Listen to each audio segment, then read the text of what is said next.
Straight talk from Israel. You're listening to Israel News Talk Radio.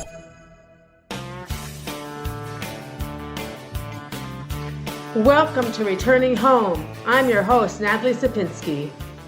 Today is October 21st, 2001. It is hard to believe. It's hard to believe. We're just about 2 weeks after the high holidays, and we have, gotten into the normal rhythm of the year. The children are in school. The parents are at work. Everyone is, following their normal routine. And if you just look ahead, 6 weeks from now, November 28th begins Hanukkah, the first night of Hanukkah. And in Israel, you see already all the sugvaniot are out, the jelly donuts, and they go a little crazy here because it's not like a simple donut with jelly in it. They have like the toppings, and they kind of like make them gourmet. It's like a gourmet little cake with cream. I mean, so much sugar. I don't understand how people can enjoy that, but they do.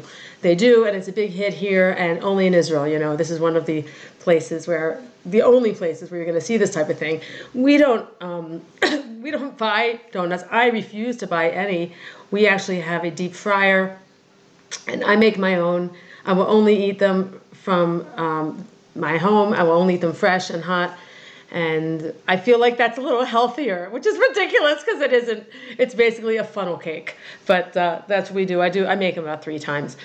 So that's very exciting to look forward to. We always look forward to that. I was just abroad. I was in America. I was visiting my parents in Delaware, and I saw my sisters and my brother. And I also flew to Dallas, and I met with supporters of Hatzalah there, and Christian supporters, Jewish supporters. And it was great. It was great. It was my first time leaving the country in a year and a half, and I had been extremely nervous and anxious, but it was fine. It was really fine. The corona situation is the same there pretty much as it is here. There are people wearing masks outside. I don't know why. I mean, I don't think they understand that fresh air is good for you. The funniest thing I've ever seen. But it's great to be back. Whenever I'm away, I just can't wait to come home. It's something so funny. When you're a kid, you just love to be away. You don't want to go home. You don't want your vacation to end. But when I visit the States now and I'm with my family and with my parents, actually, it's not a vacation at all. They are getting older, and it's very hard to deal with. It's one of those changes, it's one of those things you have to deal with when you live far away.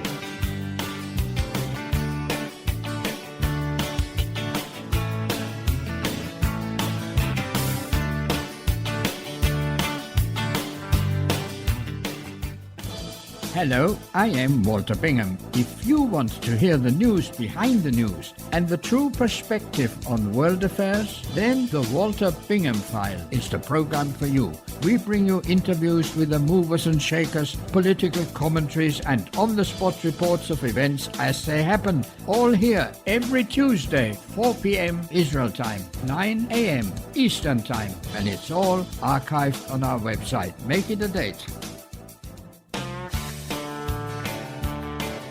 You're listening to Returning Home.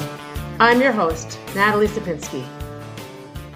Welcome to the show, Nikki and Michael Friedman from Dallas. They moved to Israel in June 2021 with 4 children between the ages of 3 and 9.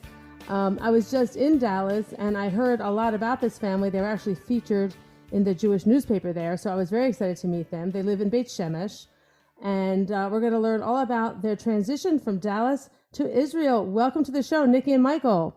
Thank you. Thank you.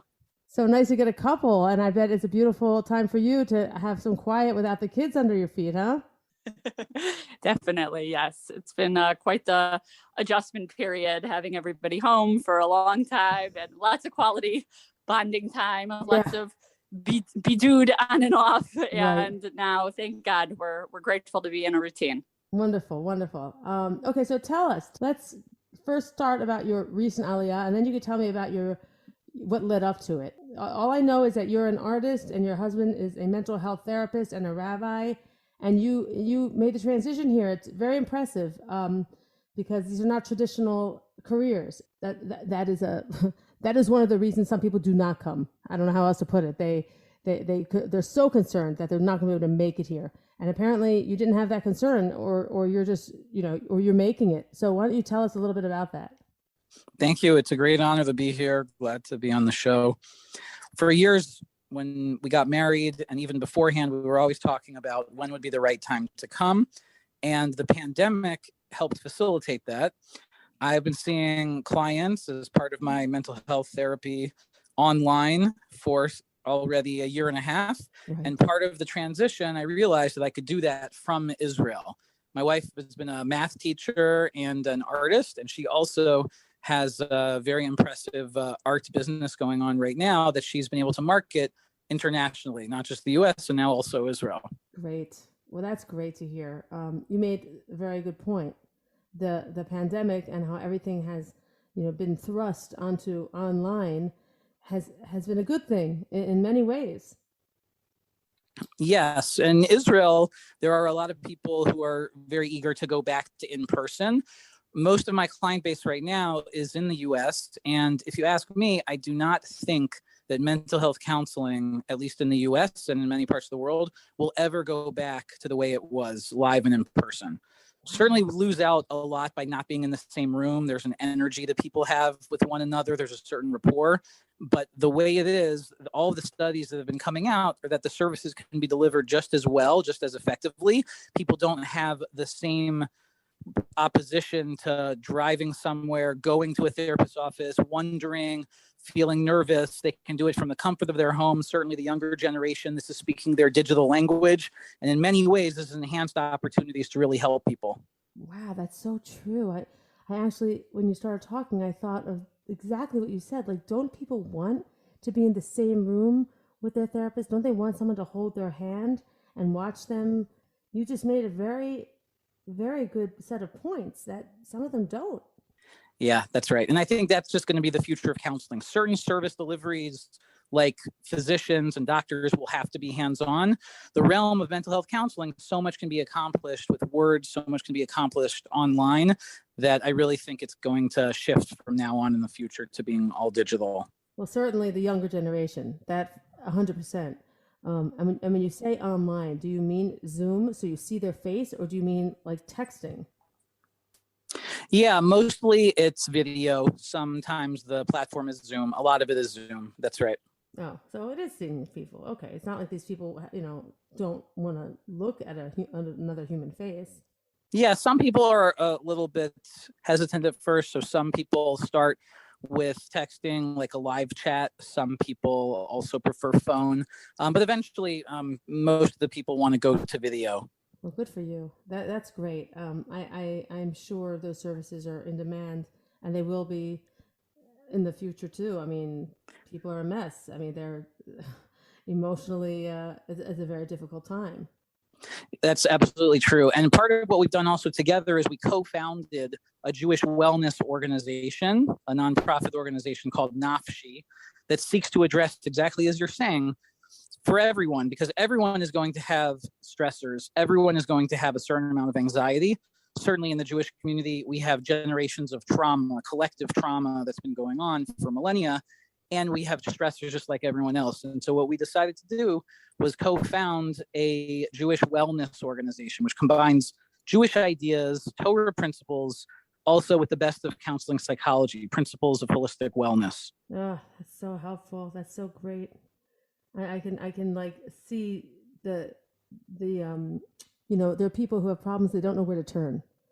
And they don't want to turn to the rabbi, and they don't want to turn to their friends, and they don't want to turn to their doctor, they don't want to turn to their therapist, all for different reasons that are valid, And yes, you are probably like a third party for these people. They need a third party, they need someone impartial but Jewish. One of my great heroes and inspirations was Rabbi Dr. Abraham J. Twersky of blessed memory. And following in his footsteps, he did so much to destigmatize mental health and mental health awareness in the Jewish community. He was a pioneer for also combating family violence in the Jewish community. He took that on with a lot of courage, and he opened up the conversations that people are having right now. We wouldn't be having many of these conversations, if not for his work. And we hope very much to follow in his footsteps and to create a legacy for him. We also have our spiritual and rabbinic advisor is Rabbi Dr. Tzvi Hirsch Weinreb, himself a clinical psychologist and very seasoned rabbi. And we hope to continue to do good in the Jewish world with both the clinical counseling lens as well as the Torah background. I'm actually a 7th generation Orthodox rabbi, going back many generations.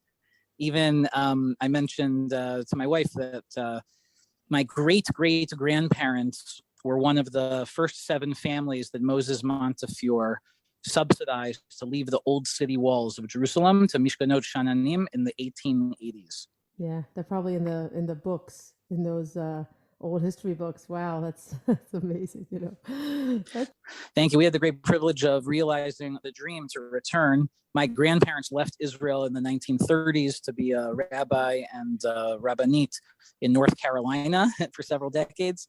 My wife's great-grandparents all perished in the Holocaust, and her 4 grandparents were survivors, and they built their lives always with a very strong passion for Israel, a love of the Jewish people, a love for Zionism, and in many ways, she's also following in their legacy and their footsteps. Wonderful. I just want to go back a minute.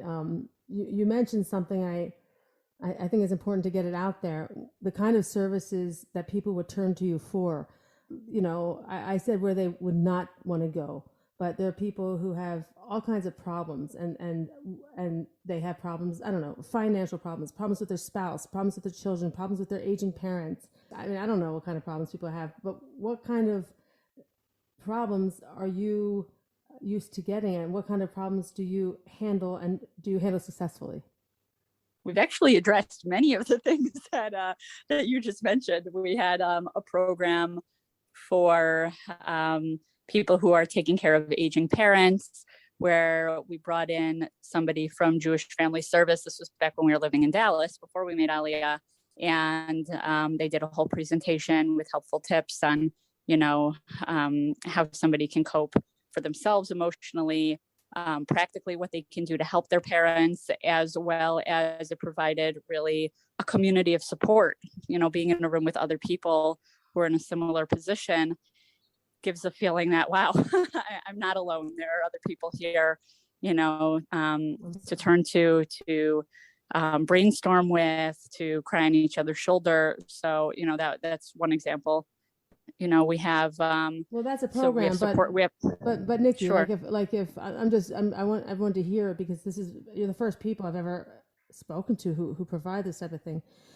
If people do have issues, no matter where they are, you guys are online. It doesn't matter if these people are in Texas and Florida or in Israel. They can. I mean, are you like private therapists?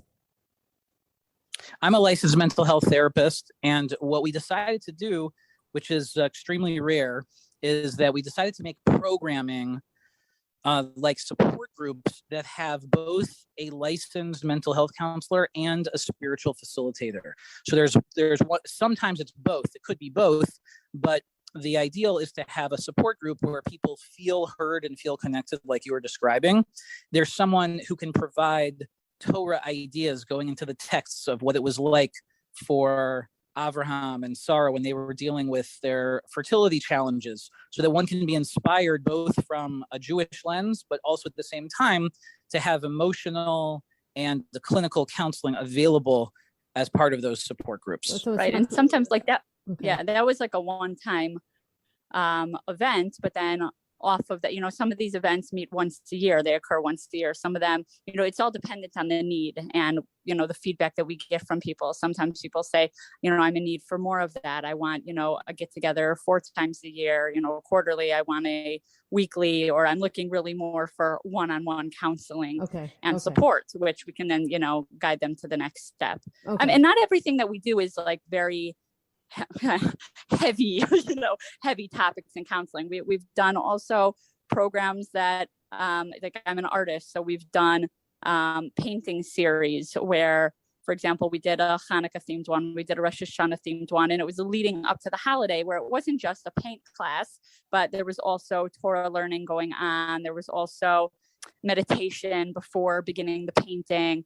So it's really, we do such a variety of types of programming. We have like Mommy and Me walking groups also with babies and strollers. And, it's a get out and exercise and nourish yourself, take care of yourself, but also build relationships and connections with people. Yeah. How do you do that? How do you do that if you're not with them? Well, that's it.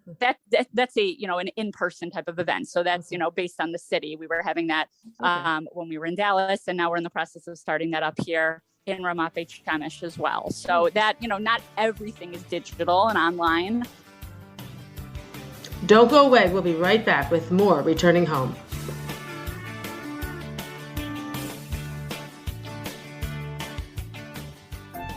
Hi, everyone. This is Andrea Simonto from Jerusalem, inviting you to drop everything and join me on my show, Pull Up a Chair. We'll visit this week's quirky stories, meet fabulous guests, and discover my Israel. Together, we'll laugh, shout, and explain the topics that make us say, hey, we've got to talk about that.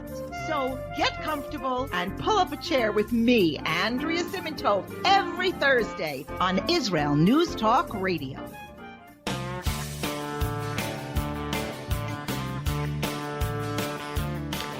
Welcome back to Returning Home. I'm your host, Natalie Sapinski. We're continuing our talk with Nikki and Michael Friedman. Okay, so Nikki, we haven't heard from you too much. Let's just turn the page over and hear a little bit about your background and what led you to make Aliyah. Is this something you planned your entire life? Were you raised with Israel maps in your house? Tell us a bit. Yeah, so I actually did grow up in a very Zionistic home. My parents sent me to Camp Young Judea for many, many years when I was growing up. I grew up in a traditional home in Chicago. I went to a Solomon Schechter day school where we learned Hebrew, Ivrit be'Ivrit, with Israeli teachers, and really a very strong appreciation for Israel. I remember learning Israeli dances and Israeli folk songs growing up. And then I became more observant in high school. I got real involved with NCSY, and there also was a strong appreciation for Israel and NCSY as well. They send many kids to Israel on summer programs. I actually did not have the opportunity to go on one of their summer programs, but I did come later on as a madricha on an NCSY girls learning program called Michlalet, actually, which is based here in Beit Shemesh. So it all comes full circle. That was the summer I met my husband. Yeah. We had our first date in Ramat Beit Shemesh in Ayalon Park, and now we're living in an apartment that overlooks Ayalon Park. So it's pretty wild. It all very nice. All came together. Yeah. You guys are pretty young. Are you in your 30s, 40s? So my husband just turned 41 and I am 37. Yeah, you're young. You're young. Youngsters. Yeah, youngsters for sure. And Michael, what led you to come back besides your seventh generation of rabbis? What was it for you? Yes, I've been in love with Israel for about 20 years. When I was in college at the University of Maryland, I remember that this was in September of 2000, when there was a strong propaganda campaign led by student associations and actually funded by several Arab countries to delegitimize the state of Israel, her citizens, her soldiers. And I remember there was one day I was walking on campus and I saw a flyer, and it was a picture of a little boy at the time. Maybe you or the listeners remember, his name was Muhammad Al-Dura. And it was this iconic picture of this little boy. And on the flyer, it said, "Israeli soldiers killed me in cold blood." And I didn't know the geopolitics. I didn't know the situation. All I knew in my core is that it was a lie and that it was wrong. And ever since that walk in college, at that time, I remember the JCRC, there was a student representative at the Hillel, knew that Jews felt vulnerable, and how much more so they feel vulnerable now on campuses and academia. And at the time, there were meetings and they were brainstorming, and this was the height not only of the violence in Israel, but the strong campaign against Jewish students. And I remember he walked around and he said, he took me over aside, and as he was doing with other students, and he said to me, I can tell there is some volatility in the air on campus.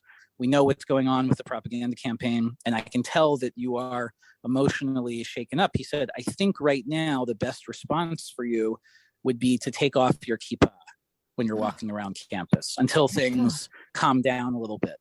Wait, slow down, Michael. Wait, I'm like dying here. Who was this man again? Just remind me. Who was he? Yeah, he's called JCRC. He was a representative officially of the Hillel House, and they were in charge. Was he a student or was he an adult?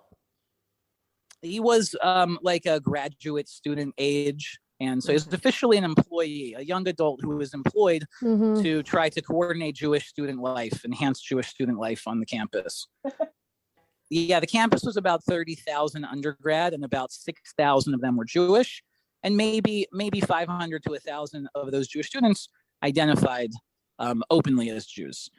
And so I said to him, now is not the time to take off my kippah. Now is the time to take out my tzitzit. Up until that point, I was embarrassed. I was a young kid. I didn't wear my tzitzit out. I wore a kippah out, but I decided when I was going to college that would be something I would want to do, and I would be proud to do that. But I thought tzitzit looked a little weird, and so I didn't. But that day, I decided to pull my tzitzit out, and I never put them back in since. And over the period of the next few years, I switched my focus of study to political science with a focus on political Islam. And I had an internship at the Middle East Media Research Institute, known to many as MEMRI, where they do translations of propaganda in Arabic, and which was a wonderful experience. I'm still very close with the executive director. And I just started learning. I took a trip to Israel to see what was going on firsthand. And I studied in a yeshiva and authentic Jewish learning. And that was one summer, and that turned into 1 year after college. I went to Israel within a week after graduation, and that year turned into 5 years here in Israel. And that was when I met my wife. And we spent about 13 years in Chutz La'aretz and thinking about when would be the time. And thank God now is the time to come back. Right. Wow, what a story. Sure, I've heard of MEMRI. They do good work. Very. I never would have imagined that a religious Jew would have anything to do with political Islam or that organization. But you know, you were a different person then, and I guess you were politically, aware. Yeah, it was fascinating, really, to go and study in the sources what a lot of the authors of what would be the Muslim Brotherhood today, the whole movement of radical Islam, very pointed politically. It was fascinating to really study it from primary sources and to go into the most anti-Israel professors and do trainings with them.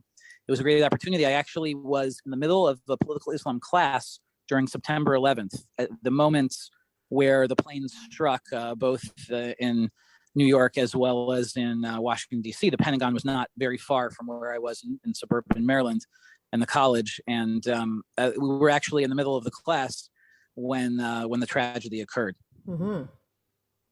Yeah, I think we all remember where we were that morning. That is quite a story, the two of you, and I guess it was meant to be. You just happened to be in Israel at the same time, same place, and you found each other, right? Yeah, well, we believe it's all orchestrated by the author above. It is. Oh, it is. All of this is. It is. And he keeps orchestrating how things are unraveling in front of us. And all we can do is walk one foot in front of the other and do our best to make good decisions for ourselves and our families, right? I mean, that's all we can do. We can't sit back and just say, okay, what are you going to do? You can't wait for a life raft to be a sign. You have to take the life raft, right? And you're right, and that's so true in Jewish teachings about every act that we can do to better ourselves and others and self-actualize. And it's so true in counseling psychology and much of what we do with our Nafshi community, which is we don't wait to experience meaning, but we create the meaning. We decide with the tools that we were given, with the circumstances. Everybody in life is going to have challenges. Everyone is going to have stressors. We're going to be in different levels of distress in different periods of time. And the best we can do, we try to help empower people so that they know there's a community beside you. And we have the backing of counseling psychology, neuroscience to try to teach you, and the best wisdom of the Torah ages to try to figure out what to do now with whatever we've been handed. That's right. Absolutely. I always say to people, nothing just happens, to you or to us. We have the tools to work with what we've got and to affect change. You don't just sit down and let things fall on you. It's very good that you use your tools to turn people's minds around a little bit, because it's a very damaging way to go through life. It's very well said. A lot of the work I do also in my private practice and counseling with adults and a lot of couples, and in couples relationships, the foremost leader in the world, Dr. John Gottman, some of your listeners may have heard of him. He actually is Jewish, and he is traditional and identifiably Jewish. And he had what they call the Love Lab in Seattle for almost 4 decades, where he would measure couples' relationships with one another using a pulse oximeter, measuring heart rate. I love it. And he can predict whether couples will end their couplehood or they'll get divorced within 7 minutes of watching couples interact with each other with an over 90% accuracy, all based on their interaction and the neuroscience. And Dr. Gottman, he mentions what it's like to be Jewish in a lot of his books. And he mentions that primarily human beings are meaning makers. So that's what reminded me when you spoke about that. He said, we are meaning makers, much in the footsteps of the great Viktor Frankl. And he says, we will create meaning. And when our relationships, the ones that will survive, are going to create a shared meaning together. Right. It's so true. It's right. It's absolutely right. Our show is about, inspiring Aliyah, giving people courage to make Aliyah. And why do we need it? Why do we even need this show? Why do we invite people on? Because there are people out there, they're afraid. And they maybe lack direction or maybe lack the courage because when they come here, they won't have meaning. They only have meaning now in their home country. Yes, we won't whitewash it. It's very challenging. And that's partly because it's such a transition and a shift. And in counseling, we say that any big transition, any major change is going to have with it a certain loss. There's a certain grief and loss. We are thrilled to be here. We're thrilled to make Aliyah, but there's a certain loss from something that we gave up. There's a loss of the familiar. Wow, that's very sad to hear, because I think it's very discouraging. I don't think you meant to be discouraging, but when you say a sense of loss, who in the world is going to run to Israel when they're going to lose? I think maybe what he meant, or at least, my feelings on this, is that it's important to be real with yourself. Don't go away. We'll be right back, and we'll be finishing up the interview with the Friedmans on our final segment. Don't go anywhere.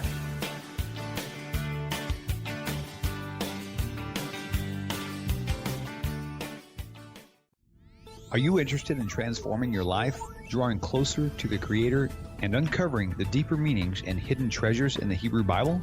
Then join me, Rav Yitzhak Michelson, And me, William Hall, on The Science of Kabbalah, where we are seeking to narrow the gap between what we understand of our physical and spiritual worlds. So make sure to tune in every Tuesday at 5 p.m. Israel time, 10 a.m. Eastern Standard Time, here on Israel News Talk Radio.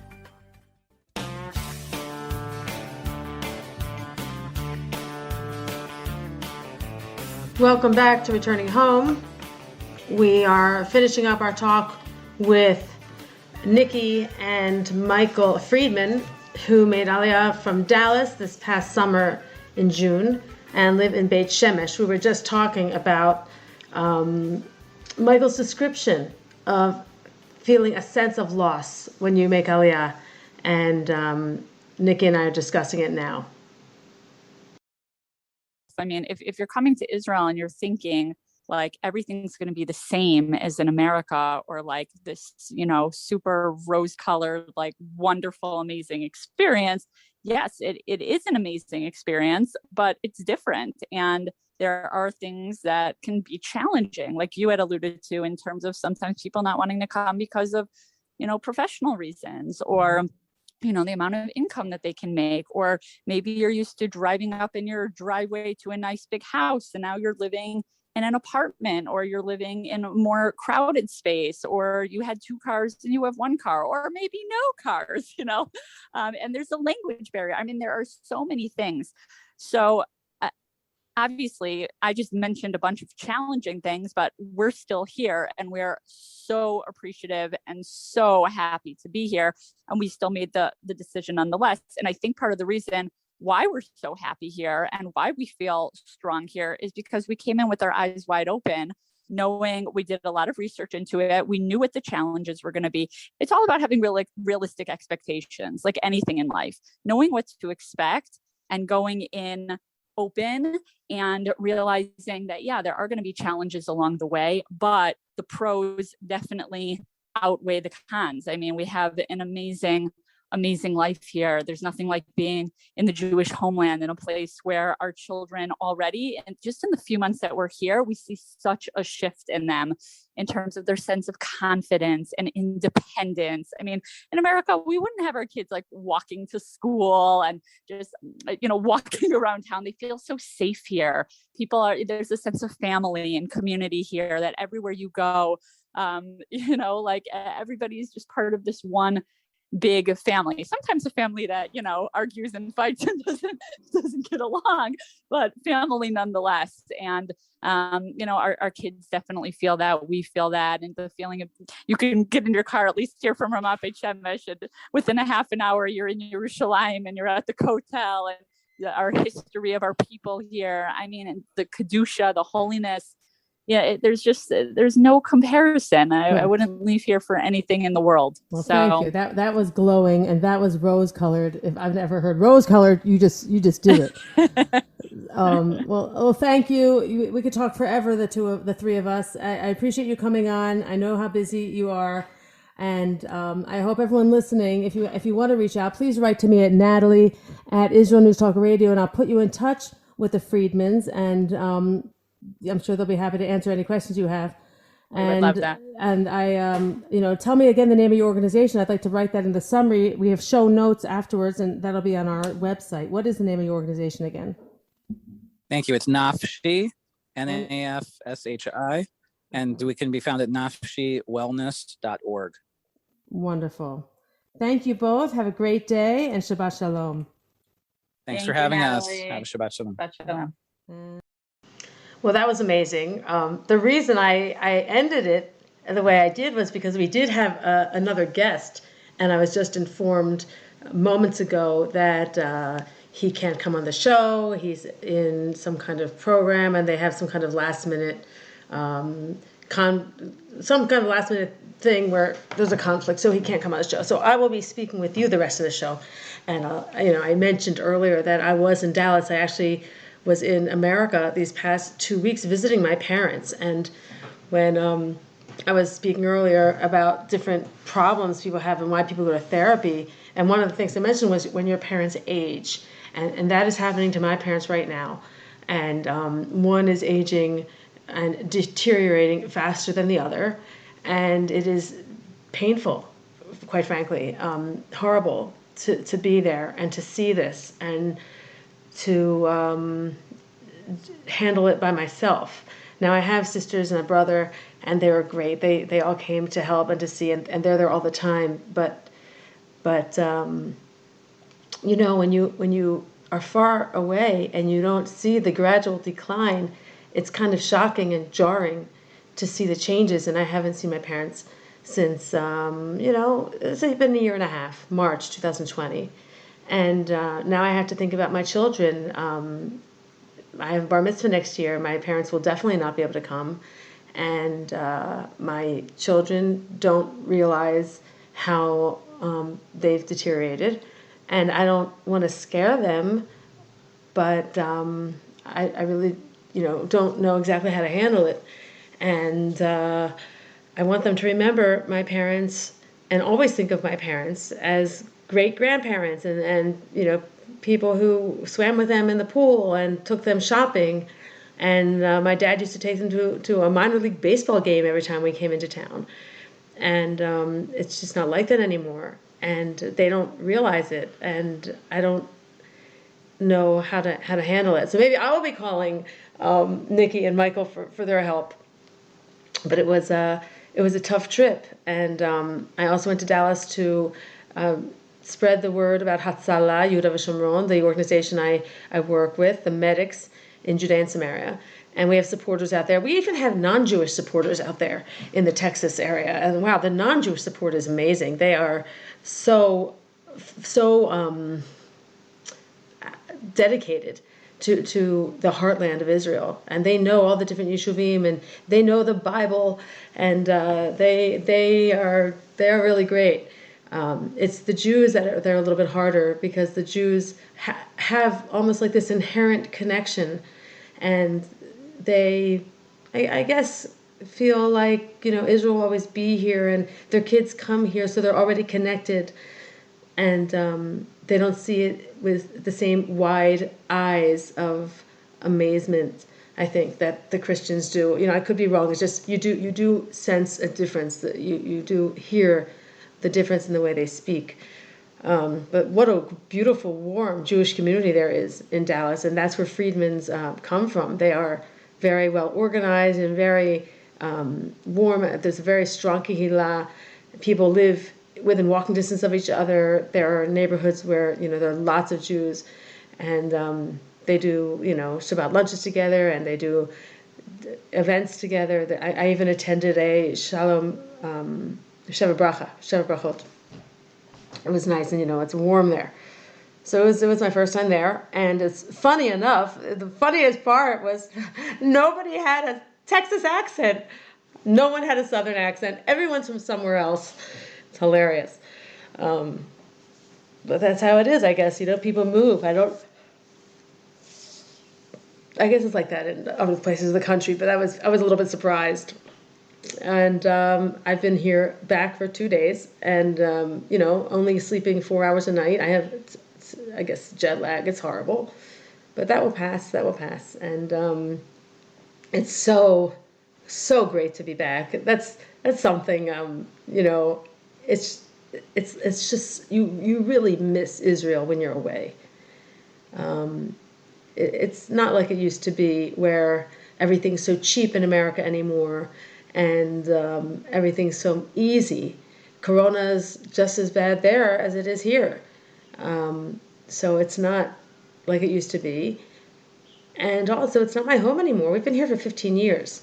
So I'm really alone there and far away. And my family is really my primary family, my children, my husband. My parents, I left home when I was 18 and went to college. So, our house is empty now. They're selling the house. And my siblings are all with their own families far away. Nobody lives where we grew up. And that is maybe part of the sense of loss that Michael was talking about. It's more like you're going into a new phase of your life, and you're not among your old friends, you're not among your old neighborhood, and you're not among the familiar. He did mention that. And I think he's got something there. If you're willing and excited to do something new, for whatever reason, some people aren't happy the way they are. They want something new. Some people are looking for a new high. Some people haven't been successful, so they think in Israel they will be successful. Some people are single and they want to find love in Israel. All kinds of reasons. But if you are doing well there, and you do have a complete life, I can see how making Aliyah will be very difficult. And you see these communities all over America, Jewish communities that are flourishing, and you see, well, why would they leave? Why would Israel be a temptation for them? They've got everything where they are, and it's a real problem. I feel very sad when I see that, because America's not the Jewish homeland. The Jewish homeland is Israel, and there are lots of Jews in America, in Canada, in English-speaking countries. But why are they there? Why were they there in the first place? And we all know the answer, because they were kicked out of every other place. So how long is it going to take for them to get kicked out again? I mean, we kind of see the writing on the wall. I don't know how people can be blind to it. So the faster you all come, the better. And do it now, soon, before you get too deep, before you get, too comfortable there. Some of you already are, but think of the future. Think of the future. All right, I'm going to wrap it up. That's it for our show today. Thank you all for listening. We'll be back next week, same time, same station, Thursday, 4 o'clock Israel time, 9 o'clock on the Eastern Coast, New York time. And from all of us here at Israel News Talk Radio, Shabbat Shalom.